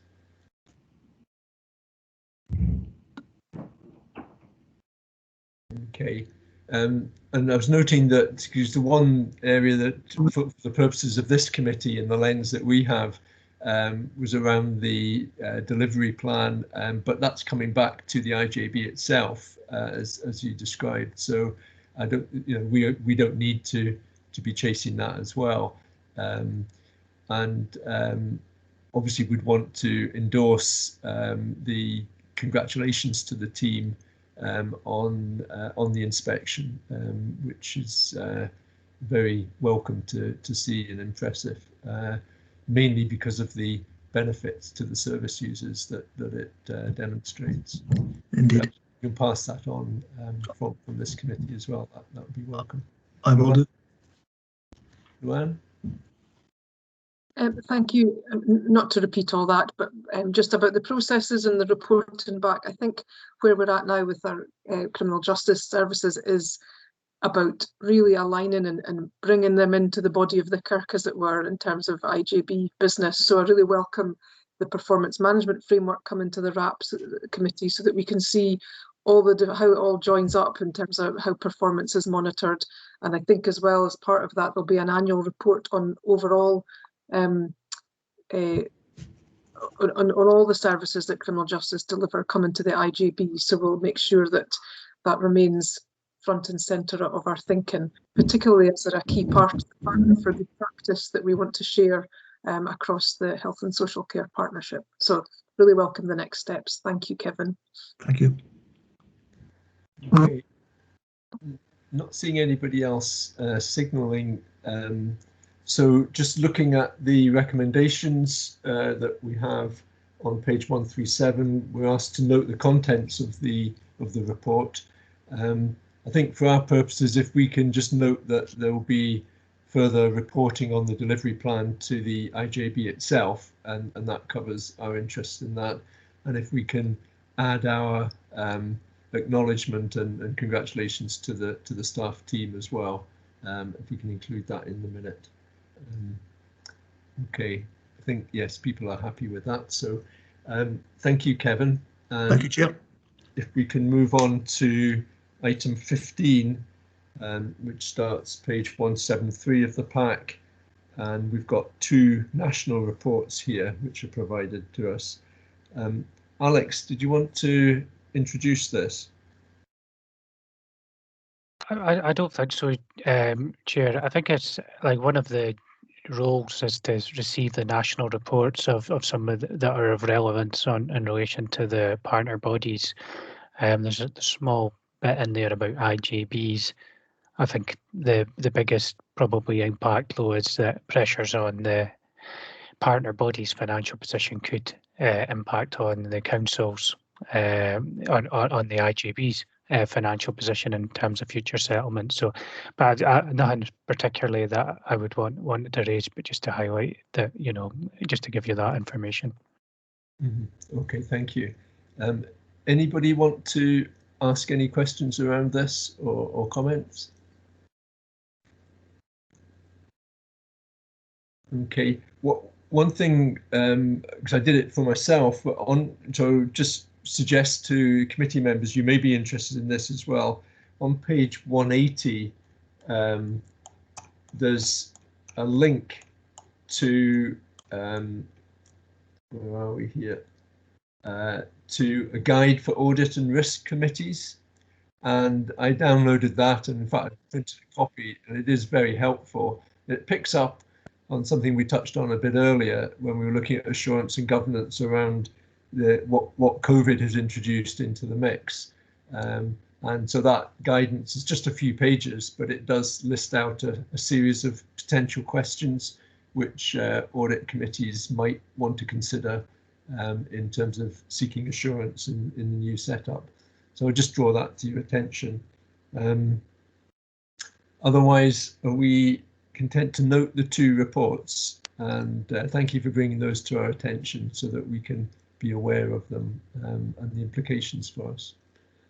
Okay, thank you. So the recommendations are to note the content, and we'll record that in a minute. So if we can go on to item 16, then page 253 of the pack. And Martin, can you introduce this, please? Yep, thanks, Chair. The report presents the committee with the outcome of a review of the strategic risk register to reflect current business responsibilities.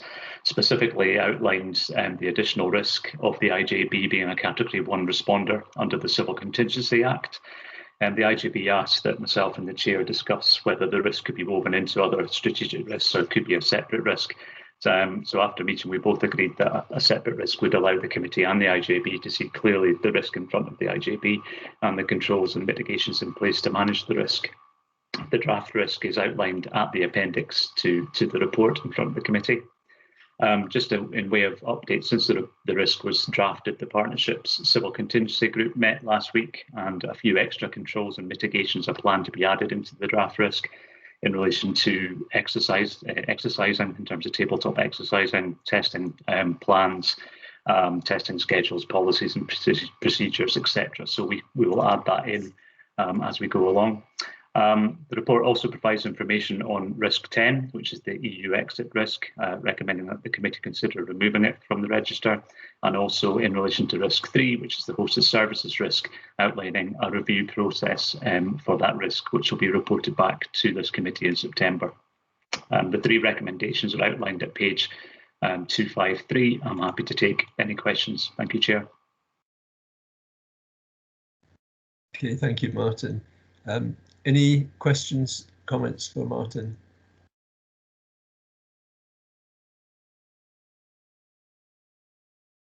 Councillor Cook? Yeah, no, I think it's a really helpful report. While I don't think we've yet seen all the implications or effects of Brexit, it makes sense to take it out as a specific risk, because the way that risk is written is preparing ahead of the event. So, and I think there are some, I think there are going to be ongoing issues, particularly in terms of workforce, but those are kind of, for me, those are kind of woven into some of the other risks. So, yeah, well, I don't think we've seen all the effects of Brexit. I understand why we're taking it out, and I'm comfortable with that. If it helps, Councillor Cook and committee, both Aberdeen City Council and NHS Grampians governance structures around EU exit are technically on standby. So I suppose if any risks did bubble up, etc., then we could restart that, as well as obviously updating the IJB and the committee on that. Oh, that sounds helpful. Okay, thank you for that. Luann? Thanks. Just on the civil contingencies risk. So I'm just reading the covering paper about the work done with Aberdeen City Council, looking at, defining the risk in the risk register. Has similar conversations been done with NHS Grampian's equivalent, just so we're aligned to both organisations? Not specifically, but that's something, Luann, I'm happy to take away and have those discussions and reflect that in the controls and mitigating actions as well. Okay, thank you. Thanks, Martin. And a second question on Brexit. I understand the rationale for removal. Will there be updates on our risk around staff to reflect specific risks around EU staff working in the partnership? I think that's a good suggestion to kind of inform the committee and IJB members about any potential risks. So we could add that into risk 9, which is the workforce risk. Yeah. Okay. Thank you. Okay. I'm not seeing anybody else signalling. So if we can go to the recommendations, as Martin pointed out, page 253. So we're, as a committee, recommending this to the IJB itself, which will be looked at on the 25th of May. So looking to add risk 11. So happy with that. And then there's also the point, Derek, about linking into NHS Grampian, the point that Luann had raised. The next recommendation for removing risk 10, and so we'd recommend that to the IJB as well. Chair, can I suggest that that's that second one, removing risk 10, where I put in the additional comment of linking in with NHS Grampian? Oh, sorry, yes. And then noting the review of risk 3, we can just note that part. So the committee content with those recommendations and the additional point. Okay, thank you. So if we can move on to the final substantive item, which is 17, page 261, and most patiently we've got Callum, who's been waiting. Do we also have your colleagues, the guests, or not?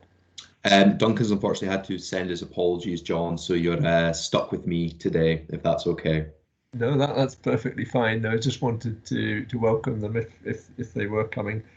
Just that Callum has been supported by others, and you might just want to describe that to the rest of the committee as well. So I'll hand across to you to take us through the report. Thank you, John. And I appreciate it's been maybe a marathon session, so I will try and keep my report brief. So the report that the committee has and the appendix provided is really to provide progress on the evaluation of the Aberdeen City priorities related to Operation Home First, and in particular is predominantly to provide assurance that a robust process has been implemented to evidence the impact of this portfolio. So what we are recommending is that the committee note the information provided in this report and to agree a date whereby a further update can be provided. So I'll very, very briefly provide some context as to the papers, if that's okay, and then I'll invite any questions that the committee may have. So the committee will be well versed as to the purpose of Operation Home First. It is the collective priorities of the 3 North East health and social care partnerships and the acute sector. And there are, of course, 3 main aims of Operation Home First. They are to maintain people safely at home, to avoid unnecessary hospital attendance or admission, and to support early discharge back home after essential specialist care. In October 2020, the Home First Steering Group commissioned an evaluation working group to evidence the impact of this portfolio. The evaluation working group is led by myself and a colleague, Duncan Sage, from Public Health Scotland, who is probably appropriate to acknowledge just now the support and capacity and expertise that they have provided in delivering this piece of work. The report that the committee has in front of you should be viewed as an interim report. The primary function of it is not to unequivocally state the collective impact of the portfolio. Rather, it is to provide assurance that a robust process has been put in place to do so. There is a second report that is currently being prepared that will be completed by the 1st of June, which will aim to answer more questions about the specifics of the portfolio itself and the collective impact of that. So as such, this interim report should be viewed within this broader context. What I'd like to do very, very briefly is draw your attention to the diagram on page 4 of Appendix A.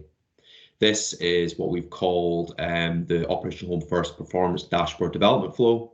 But very, very basically, it is the process that the Valuation Working Group have developed and implemented across each of the priorities.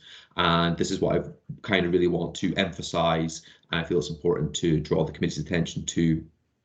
So this is the process that we really go through from every priority. The reason being that because this is a big portfolio, we want to understand the collective impact of that portfolio.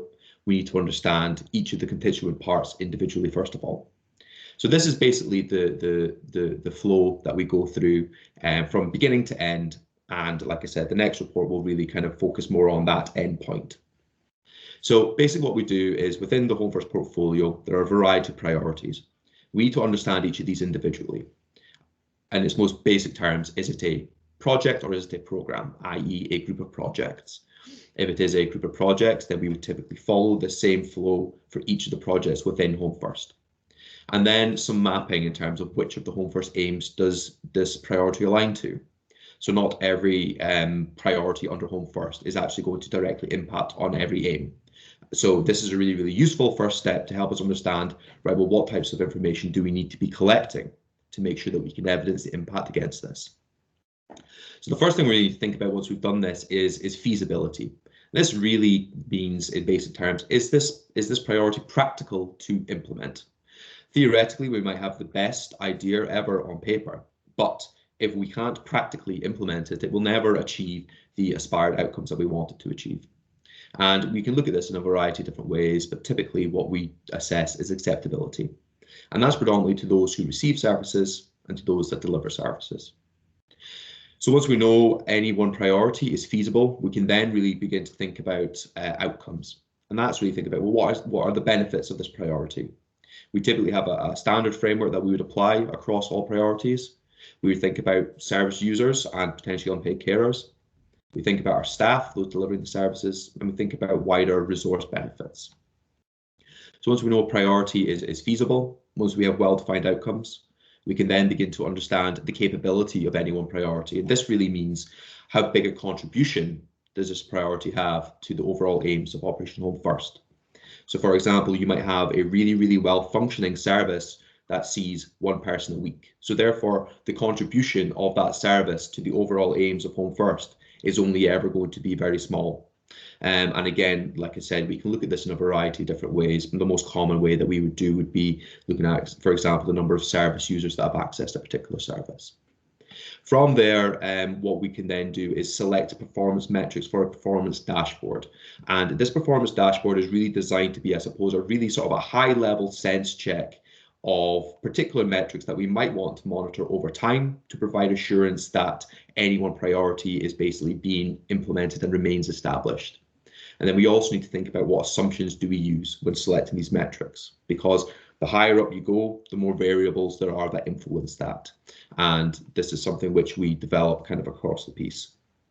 So it's probably not worth going into any more detail than that. There are a variety of different caveats which are included within the paper. Like I said, I felt it was just important to reiterate at this stage that there is a robust process behind the scenes, and the second report that we're looking to produce will really go into more specific detail about the actual impact, numbers, effect on the population, what effects we can derive in terms of cost, etc., etc.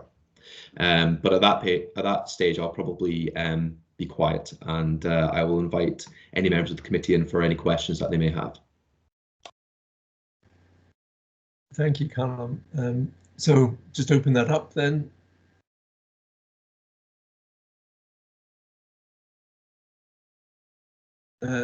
Luann? You're on mute, Luann?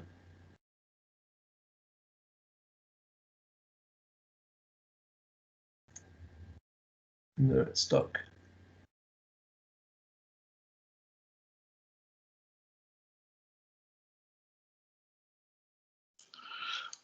Perhaps switch you on off your video again, Luann, seeing as that was causing you the. I'll go to John Cook just now while you fix that, Luann. Councillor Cook. Thanks. I might get interrupted because City Fibre have just started digging up the road outside the house. But no, just to say, I thought it was a really clear, really well written paper, and it, from my perspective, gives me confidence that we're doing the right stuff and heading in the right direction. So it was really good. Thank you for that, Councillor Cook. Luann, are you with us? No, but I don't know if I am. Just quietly, yes, we can. If you can. Right, sorry, I'm on my phone because the surface has. Here. Any suggestions as to how Luann volume can go up? Try again. Other than just holding the device a bit closer, maybe as a phone as opposed to in video mode. That's a wee bit better. I can turn up my volume to maximum. Let's give it a go. Hang on, is that better? We can hear you. Yes, if you can give us your question. So my question, I really like the report, really like the case studies in it. I'm wondering how we pick up unintended consequences. So, for example, you know, there's a lot of positives here about near me, but there will also be people who don't use near me. And I wonder if there's a way of capturing, you know, emergency admissions to hospital because people haven't wanted to use digital, just as an example. So capturing where it's not working too. Yeah, so I did manage to pick that up, Luann. One of the things which we're looking to do, which I believe will address your point, is actually thinking about each priority from a health inequalities perspective. So it's almost like a critical appraisal of each element and actually saying, well, you know, there's a particular cohort of people that have been affected by this priority who hasn't been, and thinking about, well, in terms of the broader system, do we have other mechanisms that they can access those services, or is that something which we haven't actually considered, basically? So that's something which we will look to integrate into the final report, is what was basically exactly that. So that broader context about the broader population. So yes, something which is very much on our radar. Okay, thank you for that. Anything else, Luann? Are you happy with that? Okay, that's great. So my one question, Callum, was just sort of timescales for this next report back, and I think you kind of indicate that as well, to when that might be suitable for the committee. What's your suggestion?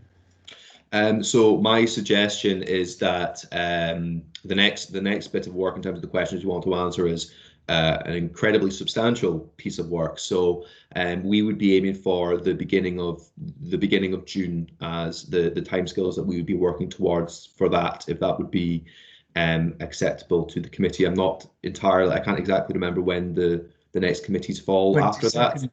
22nd of June for us. Okay.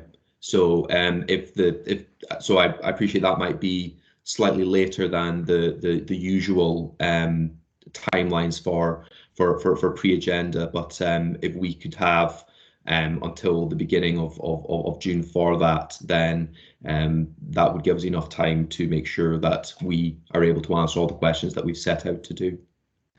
Okay, well, from my point of view, it'd be good for us on the 22nd to get something that is current, even if that means there's a slight delay in it going through the consultation process and coming to us. Appreciate it would be quite a big report, so we would need a wee bit of time to digest it. But if we can make the 22nd, even if it if it slips a few days in terms of being circulated. Can I just ask the committee if you're content with that? Yeah, I think so. Yeah, so if we can go on that basis, Callum, that would be fine. Eric, what are you saying on that? It was just to alert the committee that the pre-agenda for the 22nd of June RAP meeting is actually the 8th of June, which I don't know if that would give Callum time to produce any form of draft, which we could submit to the pre-agenda for your own information, John, in advance. Or we can have it as a late report, depending how the timelines go.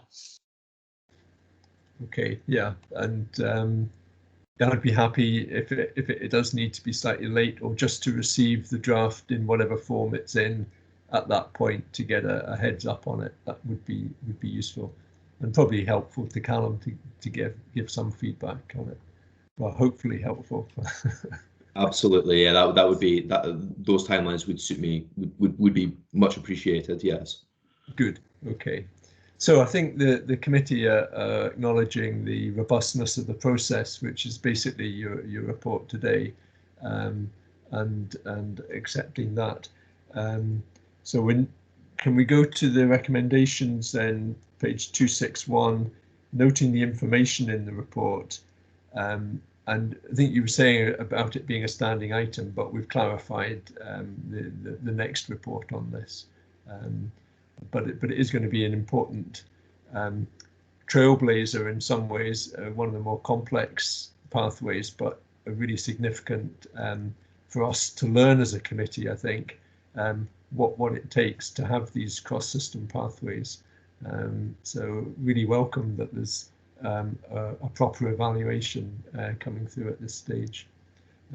So thank you for all the work you've done on that. And I think you've had help from Public Health Scotland, is it, and elsewhere? Yeah, so we pulled together kind of a cross system team, but really I suppose our core components is we've had two colleagues from Public Health Scotland who have been collaborating with us on this, and then two colleagues from the Health Intelligence Department in NHS Grampian as well. So we've had some data analytical support and some research time from them as well. So I think it's fair to say that it's very much a team effort.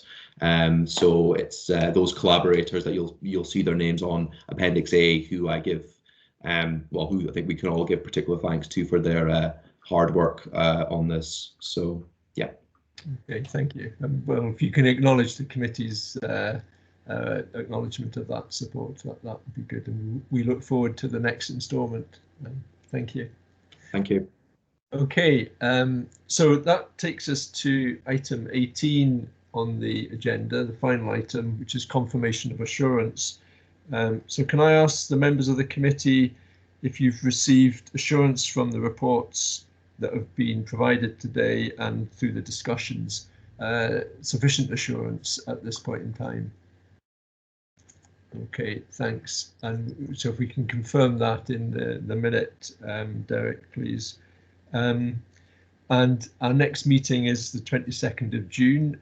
Can I thank everybody for your attendance? I know some have only had small parts in this, but actually your contribution in terms of helping us keep an overview of the whole approach here is invaluable. So thank you for that. And just finally, best wishes to Callum and Scott. I hope that didn't put you off coming to committees in the future. I know it's been quite long, but best wishes to the both of you. Okay, thank you very much, everybody. That concludes today. Thank you, John. Thank you. Thanks, John.